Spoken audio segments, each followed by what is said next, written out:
I told you we'd be back. And ye shall know the truth, and the truth shall make you free. It's Joey Hudson. I wanted to name it the Joey Hudson bill, but, they don't allow you to put names on bills. But I wanted to call it the Joey Hudson bill because I know that one's been near and dear to you for a number of years. That's how it's done. Let your voice be heard. And the truth shall set you free. Here's Joey Hudson.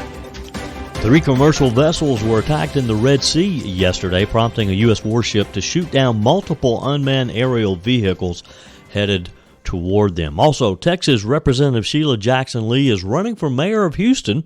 She just released a new campaign video promoting the upcoming election next week. There's only one problem, and I hope you'll stick around for this one because there's a major oversight on this ad that's hard to believe this got out of the production room and actually aired. We'll tell you all about it. Senator Lindsey Graham told Dana Bash on CNN yesterday that he has lost confidence in Defense Secretary Lloyd Austin and called him naive to think that the Palestinian people will be forced into the arms of the enemy. That's what Lloyd Austin had said, if Israel doesn't do more to help them.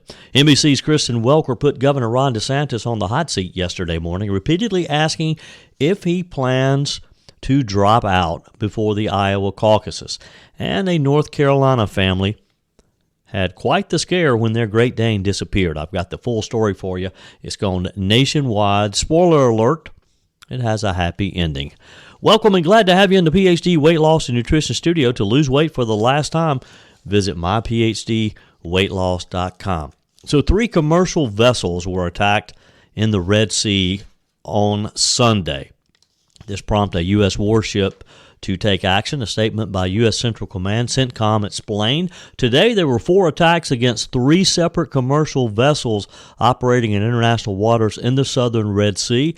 These 3 vessels are connected to 14 separate nations. It goes without saying the development could signify a serious escalation in a series of maritime attacks in the Middle East that, of course, are linked to the Israel-Hamas war. So here's what we know. The USS Carney was in the southern Red Sea. It's just north of the Bab al-Mandeb Strait when it shot down 3 Houthi drones headed in its direction, according to U.S. officials, adding that the action was taken in self-defense. The drones were launched from Houthi-controlled areas of Yemen. According to the officials, the USS Carney first detected that Houthi ballistic missiles were headed towards Unity Explorer, a vessel owned and operated by the United Kingdom. The USS Carney shot down the first Houthi unmanned aerial vehicle headed towards the United Explorer and did not incur any damage or injuries to its personnel. USS Carney is an Arleigh Burke-class guided missile destroyer. It's been shooting down drones and cruise missiles in recent weeks that have been launched by the Iran-backed Houthi rebels, who, of course, quickly claimed credit for the attack on Sunday. That's what never makes sense to me. You've got these small terrorist groups who, if we wanted to, we could easily just wipe out, I suppose, but yet they gladly take credit for some of these attacks. I think it just goes to show you that they do not appreciate life. It's like a death wish. We're told that after the first incident yesterday, that the Unity Explorer was hit later in the afternoon by another UAV and did sustain minor damage this time. The USS Carney destroyed another UAV that was headed towards the ship later in the afternoon, too. 2 other vessels, which are just being identified as Number 9 and Sophie 2, were also struck by missiles yesterday afternoon. The USS Carney was able to shoot down a UAV headed towards the Sophie 2 as well. CENTCOM added to their statement, these attacks represent a direct threat to international commerce and maritime security. They have jeopardized the lives of international crews representing multiple countries around the world. We also have every reason to believe that these attacks, while launched by the Houthis in Yemen, are fully enabled by Iran. Of course, they're enabled by Iran. Of course, Iran has their thumbprint on this. Earlier yesterday, a White House official clarified that the American destroyer specifically did not come under attack in the Red Sea, but that the USS Carney was responding to distress calls from these other vessels. There were no injuries to any of the crew members, thank goodness, which again represents multiple nations. I haven't actually seen a list of how many nations or who other than the UK. Before reports of an attack on the Warship yesterday, former Obama CIA director and Defense Secretary Leon Panetta on Saturday, as he was speaking at the Reagan National Defense Forum, spoke about how the U.S. should respond to the increasing number of attacks by Iran's proxy groups, which Houthi is, against U.S. forces. Panetta said, "I would be much more aggressive. I want to go after those who are firing missiles at our troops and make sure they understand that when they fire a missile, they're going to die." And that's the message we need to be delivering. Now, again, this was Panetta on Saturday before these latest missile strikes. U.S. forces in the Middle East have been attacked at least 75 times since the middle of the month, according to the Defense Department. Senator Lindsey Graham declared that he's lost confidence in Defense Secretary Lloyd Austin. This was in response to the former general's recent comments about the Israel-Hamas war. As Graham spoke about the war during his interview with Dana Bash over on CNN, Bash brought up Lloyd's warning that Israel risks, quote, replacing a tactical victory with a strategic defeat in Gaza unless they do everything they can do to protect civilians in the region. Since Israel is currently under a bit of scrutiny, not only by the mainstream media, but a few other countries around the world, over the civilian death toll because of their counteroffensive against Hamas, Bash asked if Lloyd Austin has a point in warning that Palestinians will be driven, quote, into the arms of the enemy unless Israel does more to help them. Graham flatly rejected the idea, calling the defense secretary naive. He said, "He's so naive, I just lost all confidence in this guy." I think the goal of destroying Hamas is important for Israel, really important for the Palestinians, and Hamas is making it impossible for Israel to fight without hurting innocent people. There's the humanitarian aspect, which we were just talking about. Then there's the strategic question, which you have experience with in other parts of the world when the U.S. has been in conflicts. And so I want to go back to what you alluded to, which is what the Defense Secretary Lloyd Austin said yesterday. He said, if you drive civilians into the arms of the enemy, you replace a tactical victory with a strategic defeat, which he's saying that civilian casualties could create even more enemies. Does he have a point? No, he's so naive. I've just lost all confidence in this guy. How about focusing on protecting our soldiers, men and women in Syria and Iraq? Strategic defeat would be inflaming the Palestinians. They're already inflamed. They're taught from the time they're born to hate the Jews and to kill them. They're taught math by if you had 10 Jews, you kill 6. How many would you have left? It's like this is a tranquil population only inflamed after Israel goes in to defend itself is really naive. This is a radicalized population. I don't want to kill innocent people, but Israel is fighting not just Hamas, but the infrastructure around Hamas. Look what happened to the Israeli hostages when they were presented to the Palestinian population. It's beyond naive. Strategic failure is letting Hamas stand. But here's the question for the world. When Hamas is defeated, what happens next? That's when I want the Arab world, the United States, and the Western world to come in with a governing plan different than we have today for the Palestinian people. I want to come in for a better life for the Palestinian people after you destroy Hamas. And, he makes a good point, because the Palestinian people need to know, the good ones that is, need to know that there is life after this war and that Hamas is not considering their best interest. Graham continued, calling it really naive to say that Israel is fighting against a tranquil population that was only inflamed after Israel goes to defend itself, pointing out that the people in Gaza are taught, as he said a minute ago, are taught to hate the Jews from the day they're born. Well, a couple of things there. One is, you said you've lost confidence now in Secretary Austin. Oh, you've yeah, been a totally. supporter. Anybody, yeah, well, I like Secretary Austin personally, but this war has shown to me he doesn't understand. If we were attacked like this, which we were in 9/11, if somebody called for us within 2 months to have a ceasefire against Al-Qaeda, we'd have laughed them out of town. We'd have run them out of town. You know, Secretary Austin is telling Israel things that are impossible to achieve. Secretary Austin, the reason Palestinians are dying, Gaza is so condensed. Hamas has tunnels under apartments, under schools, under hospitals. If you've got a better idea of how to destroy Hamas, pass it on. Quit criticizing Israel in public. I want to move on, but just to quickly follow up, you well know that General Stanley McChrystal in another war has called, I think what Secretary Austin was referring to, insurgent math. Each innocent person that is killed ultimately creates new insurgents. Do you agree with that? I get the theory, but here's what I would tell General McChrystal and Austin. The population has been radicalized for decades. You don't get that? Do you know what they teach in the schools? The idea that somehow Israel is radicalizing the people in Gaza is ridiculous. They've been radicalized by Hamas for years. Okay.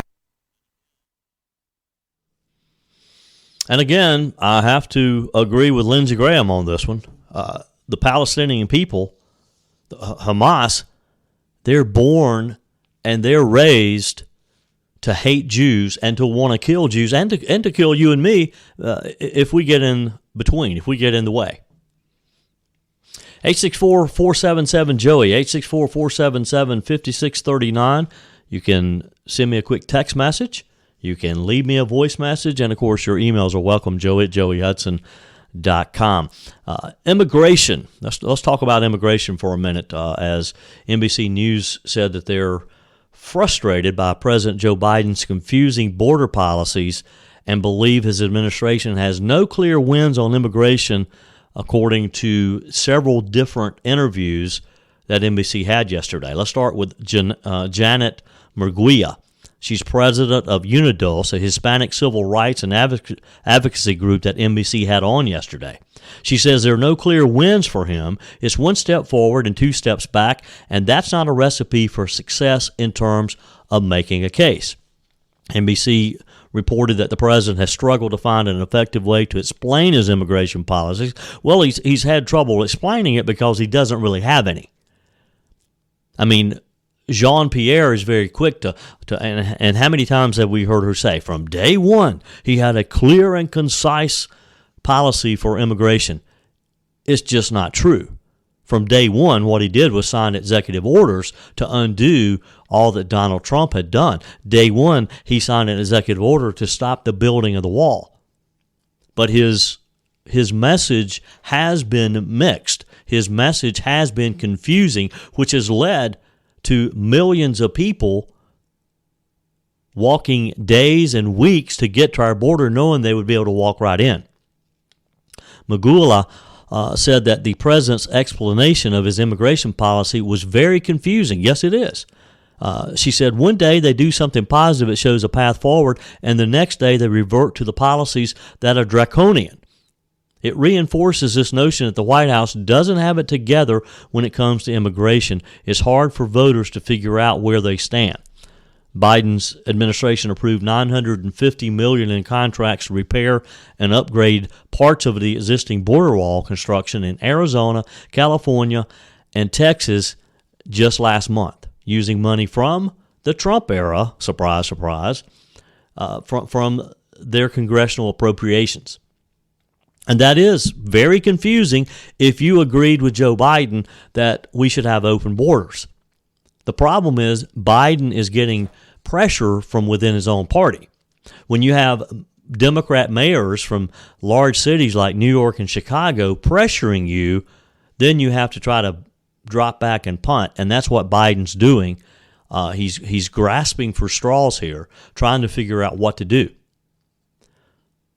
Cardenas told NBC News, referring to the wall construction, that was one of the reasons they didn't like Trump and voted against him. The reaction they had was, here's another promise broken. Of course, she's talking about Joe Biden because he claimed, again, from day one, with his executive orders, he was going to stop building the wall. However, as he's dealing with the crisis himself now, As he's getting pressure from Democrat mayors, he's thinking, well, maybe Trump's wall wasn't so bad after all. Maybe we need to go back to what Trump was trying to do and build a wall so that we have borders. You've had Democrat governors who have questioned Joe Biden's border policies, again, New York, Illinois, Massachusetts, because they're having to deal with an influx of illegal migrants. Justin Brannan, a New York City councilman who traveled to D.C. to discuss the migrant crisis with the Biden administration, told NBC News that the lack of White House response on the immigration issue is shocking. Brannan said it's not the responsibility of a municipality to finance or manage an international migrant crisis. And you know what? He's right. Mayor Eric Adams is right. The city of New York, the city of Illinois, the city of Boston, none of these should have to foot the bill for Joe Biden's immigration policy that has gone wrong. Finally, with some within his own party are standing up. Finally, some of them are pushing back, and Biden knows it. He's going into an election year, so now he's thinking, well, maybe my ideas of closing the border, or maybe my ideas of not finishing the wall weren't that good to begin with. Biden's approval of the border wall was met with backlash from Democrats, again, blaming the administration for the problems. Representative Alexandria Ocasio-Cortez said in a statement the Biden administration was not required to expand construction of the border wall, and they certainly were not required to waive several environmental laws to expedite the building. You see, he's getting it from both sides. You have some of these big city mayors who are saying, hey, we can't spend our money, we can't spend billions housing and feeding and educating and providing health care for all of these illegals coming in. But then you have people like Alexandria Ocasio-Cortez and the rest of her group on the other side of Biden being critical of what he's trying to do now. We'll see. But I think we know where, at least in election year, we're going to see Joe Biden soften some on his policies. So, and speaking of presidential politics, NBC's Kristen Welker had Governor Ron DeSantis on and kind of put him on the hot seat yesterday, repeatedly asking if he plans to drop out of the 2024 race before the Iowa caucuses. It got rather tense at times. Welker pressed Governor DeSantis about potentially quitting even before the caucuses take place, given that former President Donald Trump has a massive lead in Iowa. Former Governor Nikki Haley's recent surge to challenge DeSantis for second is working, and reminded DeSantis that he has been to all 99 of Iowa's counties, but doesn't seem to be making a difference. You have now held events in all 99 of Iowa's counties, and yet former President Trump is still 27 points ahead of you in the state. So, Governor, I have to ask you, are you committed to staying in this race through the Iowa caucuses? Well, I'll tell you what, doing all 99 counties is a tradition here. It's something that Governor Reynolds advised that I do. And it's a way to, one, show that you're earning people's support. Two, it's a way to hear from real people outside of kind of the media bubble about what's important to them. And then I think, three, it reminds you that at the end of the day, you're a servant. You're not a ruler. And we really believe in servant leadership. So we went everywhere. We showed up. We took questions. And we've been able to build a really incredible organization. We've got over 30,000 people that already committed to caucus for us. We're adding more every day. Of course, we have the endorsement by the great governor here, Kim Reynolds, and, of course, by Bob Vander Plaats, most recently from the Family Leader. So I don't think anyone's ever done an Iowa caucus with this amount of institutional and grassroots support, and it's only going to build for here, and we look forward to being victorious on January 15th. So just to be clear, you are committed to staying in the race through the caucuses? Of course I am. I mean, it's absurd that I wouldn't be. If you look at past Iowa caucus winners and compare to what, people were saying in November with this poll or that poll, it almost never comes out the same way. So we have a great base of support. We have a much wider base of people who are potential caucus goers who believe that I've been a great governor and would be a good president. And we've just got to bring that home when people start to make their decisions, and they will be doing it. But I'll tell you one thing, what people in Iowa and even the other early states, they do not want the media choosing the Republican nominee. They do not want narrative to trump over their decisions. And so I see a lot of resistance on the ground here to some of the things that have tried to be spun, whether it's through polls, whether it's through pundits. And I think that's a good thing. I think you're going to see on caucus night people's voice be heard. Now, of course, he's not going to say, "Yeah, we're gonna drop out before Iowa." DeSantis was very clear that he's committed to making it through the Iowa caucuses. Welker then turned her attention to, all right, well, what happens next if you don't win Iowa? Of course, he's not going to speculate that he's not going to win Iowa, but she kept pressing DeSantis on what happens if he does not win, finally saying, is Iowa a do-or-die situation for your campaign? People's voice be heard. Well, let's talk about the stakes on caucus night. If you don't come in at least second, would you then drop out of the race? How critical is Iowa? Well, we're going to win the caucus. We're doing everything that we need to do it. But what if you don't, Governor? Support. What if you don't? And I've said from the beginning, we're going to win. We're going to win the caucus. But even apart from that, there have been people that have won Iowa and not won the nomination, and vice versa. You need to win a majority of the delegates. And so we're committed to doing that through the whole process to win the majority of the delegates. There's a lot of things that happen. I mean, even 2 months ago, the field looked a lot different than it does now. I think the field will look different on caucus night than it does now. So it's a very dynamic situation. Fortunately, we're somebody that has broad support. We're well positioned, and we're going to be able to take it all the way to the end to be able to win a majority of those delegates. Bottom line, is Iowa do or die for you, Governor? We're going to win Iowa. I think it's going to help propel us to the nomination. Well, how does she expect him to answer this? I don't think you take anything for granted. And I do recognize that there have been people that have wanted who've not gone on to win the nomination. I think this year's a little bit different. I think the field is narrowed quicker. I think it's going to narrow even more. And ultimately, Republican voters are going to have the choice of Donald Trump, which I think would make the election a referendum on him and a lot of the issues that he's dealing with, or me. And that will be a referendum on Biden's failures, on all the issues in the country that are affecting people, and I'll be able to stand for a positive vision going forward. We have a much better chance if we're doing it with me as the candidate. I'd also be able to serve 2 terms, and I'm more likely to actually get a lot of this stuff done. But those are the choices, realistically, for Republican voters. So you buying his answer there?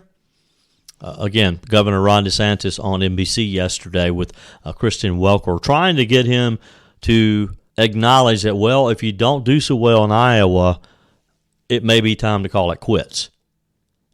And again, I don't know exactly what answer she expected from him, because I don't know of a single candidate who is committed who's just going to say, okay, I'm going to call it quits. I'm all in, all done. We'll see. And by the way, reminder that we're going to take our show on the road to Iowa and to New Hampshire. I'll be there giving reports to Mike Gallagher and the Salem News Channel. And, of course, we'll be updating you here on Just the Truth as well. You remember the outspoken Congresswoman from Texas, Representative Sheila Jackson Lee? She's known for talking before she thinks. She's known for talking before she actually has the facts. Well, her most recent campaign ad, by the way, she's running for mayor of Houston, which I think we want her to win that to get her out of Congress, right? She needs to send it back to the editing desk, and I'm going to tell you why in just a moment. First, let me tell you about PhD Weight Loss and Nutrition. As we head into the Christmas season, you're going to be faced with a lot of food. cakes and pies and cookies and all that kind of stuff. And look, you don't have to completely cut them out. But it is a good time to sort of assess your health issues and your diet issues as we head in and start a new year, 2024. If you've been wanting to lose some weight, if you've been wanting to get healthy, then let me encourage you to go ahead and make the call. 864-252-4925. Set up your consultation and talk with someone at PhD Weight Loss and Nutrition about getting healthy once and for all, about losing that excess weight around your waist, that visceral fat that is so dangerous once and for all. 3 years ago, I was introduced to Dr. Ashley Lucas, and boy, am I glad that I made that call, because I lost 30 pounds, and 3 years later, I've been able to maintain that weight. And that's what I love about PhD Weight Loss and Nutrition. It's not a fad diet. You're not going to lose the weight and then gain it right back. They're going to teach you all about your relationship with food, what to eat, when to eat, and how to eat.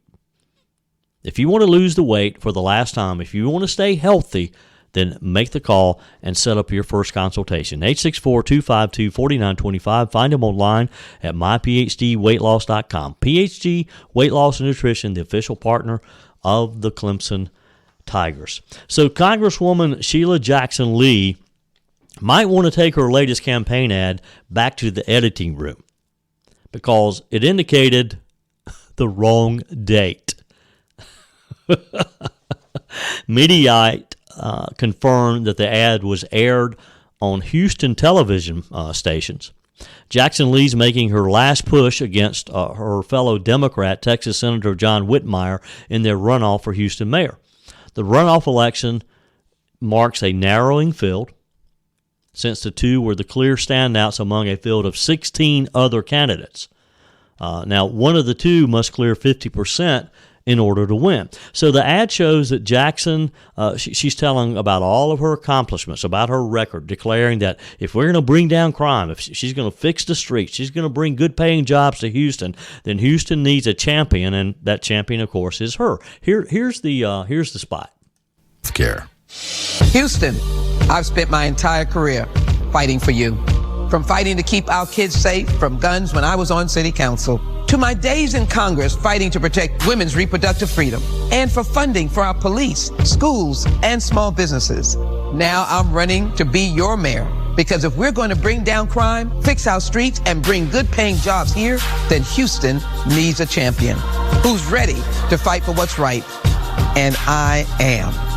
Houston needs a champion, and right on that final screen, in big bold letters, vote December the 7th, she says. The problem is, the election's on December the 9th. She's a couple of days off. Let's hope that people recognize that. Your comments are welcome on the Truth text line, 864-477-JOEY, 864-477-5639. You can leave a quick voice message. We'll air those on a future session of Just the Truth, or you can just send me a quick text as well. I don't know why I found it so funny that Sheila Jackson Lee had the wrong date on her spot. How does she probably paid a lot of money, because visually watching that, it was very well produced. So she paid someone a lot of money to do that. How did it ever get past them, past her campaign staff, and actually make it on air without someone recognizing the fact that, hey, we got the date wrong? It's not December the 7th, it's December the 9th. On the Truth text line, Tony writes, Joey, I love the rescue dog pawing. I love my rescue dog. He meets me at the door with his tail wagging and eyes wide open, then jumps in my hand when I drop my work bag. My Hokie is a great friend. And Tony's referencing a story that I shared with you last week about a rescue dog. Roger and Taylor says McDonald's changing 57 ingredients in 7 years. Took 7 years to make bugs taste better. Roger, is that how a McDonald's burger tastes to you, like bugs? Ace writes, I heard Newsom say President Trump. That was about his only true statement that he made. Basically, Newsom was just there endorsing Biden. I think Fox is slipping. It's all about money. Who is willing to pay the most? After all, Fox is a business. This, of course, in response to the blue-red debate last week between California Governor Gavin Newsom and Florida Governor Ron DeSantis. I ask you, what was the purpose? Why did you have these two governors debating one another? Still doesn't make sense to me. Our positive, encouraging text for today: For I know the plans I have for you, declares the Lord, plans to prosper you and not to harm you, plans to give you hope and a future. That's from Jeremiah 29:11. Thank you for whoever texts that in. 864-477-JOEY, 864-477-5639. I'd love to get your text as well. Do you like happy endings? I like happy endings, especially when it involves the rescue of a dog. I love these stories. A North Carolina family's dog went missing, and guess where it was found? Portions of today's show brought to you by Discounted Appliance Warehouse. Are you tired of buying appliances from inexperienced sales staff with no appliance knowledge? Well, you're not going to get that when you head over to Pickens to Discounted Appliance Warehouse. You know, it's tough figuring out which one's right for you. There's so many different models and price ranges and features. And if you go to one of the big box stores, they're absolutely no help because their salespeople really don't even know about it themselves. That's why I like dealing with Discounted Appliance Warehouse, and that's why I've been buying my appliances there for many, many years. They have an A+ Better Business Bureau rating, nearly perfect reviews on Google, and the team at Discounted Appliance Warehouse, they have the knowledge that you need to make the right decision. They'll show you around the warehouse, over 11,000 square feet, with about 1,500 appliances waiting just for you. They have an award-winning service department, extended warranties, which means they'll take care of you after the sale. And check out their new Overstock Appliance Center. It's in the market at the Mill in Pickens as well. They have some great clearance pricing there. Discounted Appliance Warehouses, worth the short drive to Pickens, and online at dawpickens.com, dawpickens.com. So a North Carolina family's Great Dane puppy fell 50 feet into an old well in the woods this past weekend on Saturday. But it emerged miraculously unscathed after firefighters rescued her. Here's the story. 11-month-old pup, her name is Mudge, was running in the woods near the family's Wake County, North Carolina home when she fell into this dried-up well. Thank goodness it was dry. It had been covered with barbed wire and a layer of leaves, according to the owner, Janine Haldane. Mudge and her sister Moonshine often ran along the trails that the family created around the property. Miss Haldane said they always came back. But Haldane's young son Henry felt that something was wrong Saturday afternoon when Mudge didn't return when she should have. As the family searched the property, they could hear Mudge barking from somewhere. They just didn't know where. They finally realized that she had fallen into this deep well. They called 911. Firefighters from 3 different departments, the Cary Fire Department, the Fairview Fire Department, the Swift Creek, North Carolina Fire Department, all responded to the scene, and they used special equipment to lift the dog out of the well. A veterinarian was on hand to provide any necessary medical treatment, which thankfully wasn't needed. It took the crew hours, though, to get the 110-pound puppy dog, 11 months old, still a puppy, but a big puppy, out via a special harness and rope attached to a metal tripod. One firefighter was even lowered into the well at one point, according to the story, to help attach Mudge to the rope and to this device that they had set up for her. Ms. Haldane told the department to have her come out and lick the guy's face. It pulled her out of the hole like, wow, it was really special. They did all this for my dog, and she's part of our family. Truly, God bless them. And that, that's the great thing about first responders, isn't it? Yes, this was a dog, but as she said, it was like a member of their family. I'd feel the same way if something happened to Jesse or Simon. I would want the fire departments to help me as well, and they always jump in and help out. According to the story, Mudge shockingly did not suffer any broken bones. She emerged with just a small scratch on her ankle. Miss Haldane said that she couldn't believe that her dog came out largely unhurt, noting that the well's depth is quite the drop, she said. She said the family ensured that the old well is now completely covered and safe. She did say, part of me kind of wonders, did she fall to save someone else? Now, that's an interesting question. Maybe God does work in mysterious ways. Maybe this puppy dog fell in that well to draw attention to it so that they would secure it so that some child or someone else did not fall in it. Again, kudos to the first responders who responded to that. That's a great place to stop today. As I want to thank all of you for joining me in the PhD Weight Loss and Nutrition Studio. To lose weight for the last time, visit myphdweightloss.com. If you haven't joined our mailing list, let me encourage you to visit my website, joeyhudson.com. Click on the Connect with Joey button so that you can receive our emails with the most up-to-date news. Thanks for spending a few minutes of your day with me. Keep your comments coming via the Truth text line, 864-477-5639, and keep your emails coming too. Have a great day. We're back tomorrow. Until then, remember, folks, God's got this. He's still in control.